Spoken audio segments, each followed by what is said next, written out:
we have the basic red box set, and I actually still have the dice in here. Hey, how about that? This is Mincer.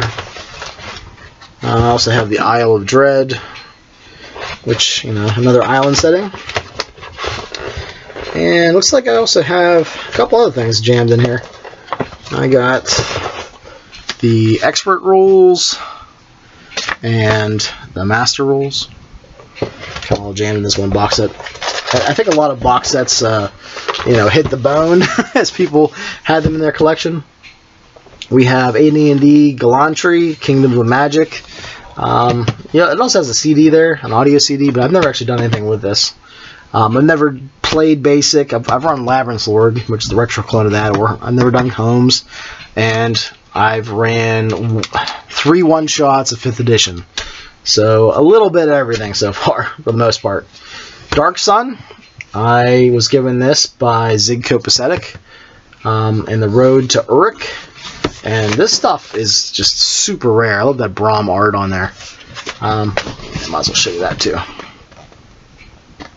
But I've only played in a one-shot of Dark Sun, and it wasn't using the AD&D rules. It was a Barbarians of Lemuria hack. We have the Dungeon Master for Dummies book, which is actually for like 3.5.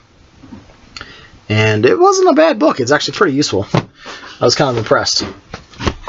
Alright, Mr. Nolinquisitor will be happy in this section here. I got some GURPS. We have GURPS Aztecs, GURPS Horror. I think this is all 3rd edition, maybe? I don't know, I haven't used this either. GURPS Fantasy, Fantasy Bestiary, good old Big Frog, GURPS Conan, which I was very excited to get, still wrapped up, and GURPS Conan Beyond Thunder River. It's also with all this 3.5 Conan stuff. Shem, Argos, and Zingara. The Scrolls of Skelos, Stygia, Runes of Hyboria, Hyboria's Fallen. What is this here? Conan, Heretics of Tarantia. We got GURPS Light, 4th edition, so more GURPS stuff there. And this, I was really happy to find. Conan the role-playing game from TSR. This is actually pretty thorough, and it has a great summation of the Hyborian Age setting. Mysantia, City of Riches. Shadazar, City of the Wicked. This is a great city. I've used this a couple times in one-shots. And all this stuff back here is Birthright. Hold on a second. I'm starting to talk too much. I'm coughing. I've never done anything with Birthright at all. Nothing at all. But I have this giant collection that was given to me. And one of these days I'm going to do something with it. We got the Book of the Priestcraft, Blood Enemies, King of Giant Downs, Medower, Endir, Tarlhevel, Turnin. Like, it's just embarrassing how much stuff I have for this setting. Tribes of the Heartless Waste. And this is all given to me, believe it or not. The guy needed some room in his house. Havens of the Great Bay. Cities of the Sun. Oh, I've got a copy of King of the Giant Downs. I'll have to try to get up somebody. We have the Rajuric Highlands. And this is actually just in there by mistake. Thieves of Fortress Badabaskar from Judges Guild. And then here is the box set for Birthright. And it's really awesome that I have this setting. I've always wanted to do something with it. So I guess that's my shame shame pile there too, that I have all this wealth of information for that setting. Ugh. And I've never done anything with it. I've done a video on my Tekumel setting, and this entire thing is filled with Tekumel stuff, Empire of the Petal Throne. I'll try to link to that in the description so you can see those too if you want. Alright, we got some more stuff here. I think it's recording. A little dark down here, but we have Lord of the Rings adventure game, and this is all Middle Earth role-playing. Minas Tirith, This is, what is this? Middle Earth, basically Atlas for all the lands of Middle Earth. I love all the maps that are in here. We have second edition, or first edition of Middle Earth role-playing, Treasures of Middle Earth. We have Ghosts of the Southern Ardenwen, and I think I actually did a video of these two a while back. There's Creatures of Middle Earth, Hands of the Healer, all kinds of different small adventures and so forth. Let's give them most of those.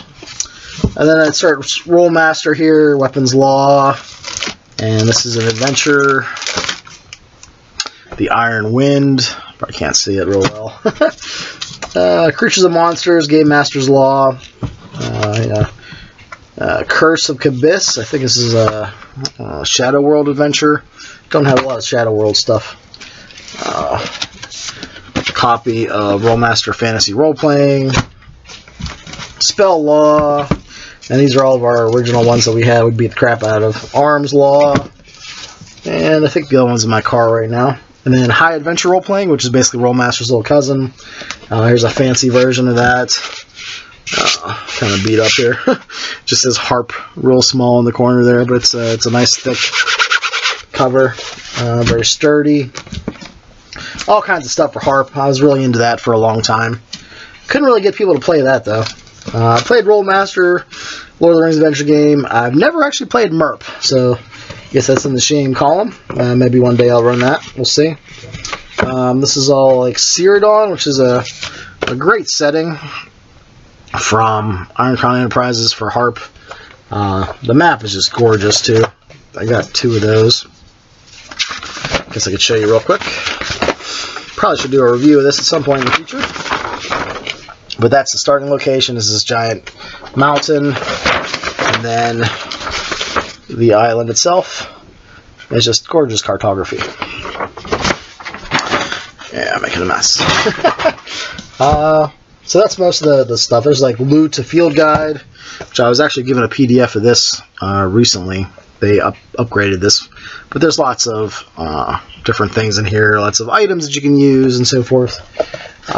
But yeah, Harp is basically D100 plus modifiers, so it's in that it's sort of the same vein as Rolemaster, but kind of blends in some D20 stuff. We've got Races of Stone, which I guess I should put up there. Player's Handbook 3.5. Ultimate Divine Spellcasting Book. This went with the Arcane one. I used that in my Marth campaign a little bit. Even though my gods were dead, except for one. Frostburn. It's another one I really liked for my Marth Ice World setting. Here's the 3rd edition dungeon or Player's Handbook. And then this is all sort of my Song of Ice and Fire stuff. This is the Game of Thrones edition. This I picked up, the World of Ice and Fire.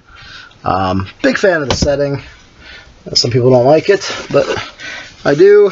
I have the Game of Thrones D20 version, which is pretty good.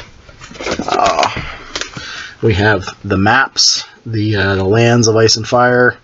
These things are just enormous. If I ever run another... Actually, that's funny. I've never ran a campaign of this. So I have all these books.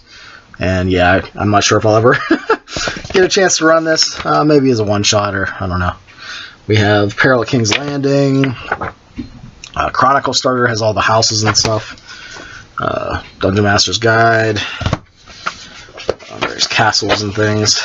The map of Westeros. And here is the sort of the, I think it's like A5 version of the game. It's black and white. The color actually looks nicer, but this is, I like that size. So that's all the stuff on the bottom shelf there. So it's bright now. This is going to be a little bit of my last stuff here. I have done another video about Lamentations of the Flame Princess in my collection. I have a bunch of Vacant Ritual assemblies from Clint Krause.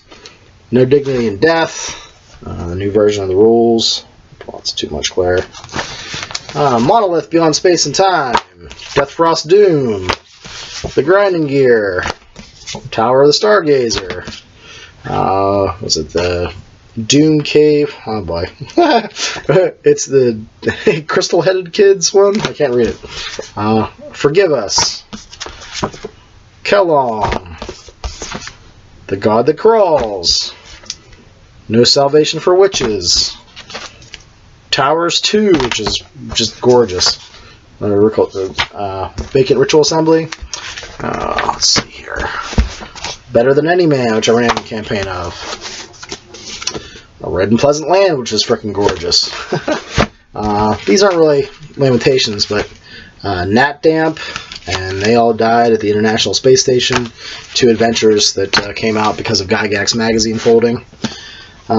Scenic Dunsmouth. We have World of the Lost and Isle of the Unknown. Could get through and show you all that stuff, but a lot of that is Dragon Magazine, Gygax Magazine, a little bit of Dungeon Magazine down at the bottom there, and yeah, there's just way too many to go through, but I just have an embarrassing wealth of riches when it comes to that stuff. Like, am I ever going to get a chance to read all that stuff? Probably not, but I have skimmed through it all. Alright, we'll try to wrap this up here.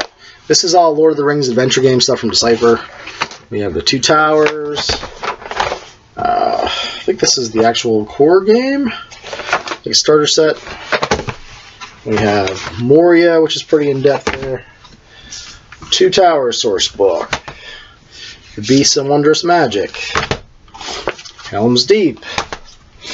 I got this from Andre Martinez. It's like a gift card. Fellowship of the Ring source book. Narrator screen.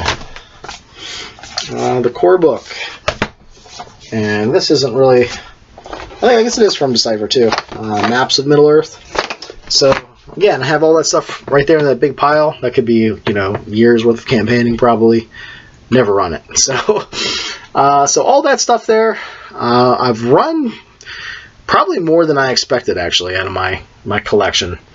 Having said that, though, if you go to my unboxing playlist, you'll see I've kind of given a lot of stuff away. Mainly the stuff that I thought I'd probably never run, or stuff that I thought that other people would actually use more than I would, probably just like sitting on my shelf. I went through this phase where I wanted to have an RPG library. Like, I wanted to have it all. You know, anything. If someone came up to me and say, I want to run a game of this, and I'd be like, whoosh, I pull it off the shelf no matter what game it was, and like, haha, I have it.